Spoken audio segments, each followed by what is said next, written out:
जब हम अपने मरकज़ से कट जाते हैं ना, तो درست. नुकसान तो होता है, नुकसान तो होता है।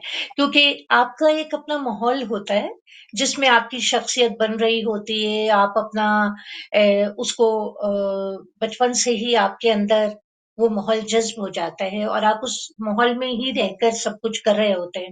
लेकिन जब आप दुनिया के सफ़र पे निकल पड़ते हैं ना, तो आपके तजुर्बात बढ़ जाते हैं, आपकी सोच मुख्तलिफ हो जाती है और आप ये बिल्कुल सही कह रही हैं कि जैसे अदब का जो मरकज़ है हमारा मुल्क हमारे लिए अदब का मरकज़ है, तो جی. उससे कट के नुकसान तो इस तरह हुआ कि जो अपने आप को कुछ बताने के लिए कि देखिए भई हम भी हैं, ठीक है ना?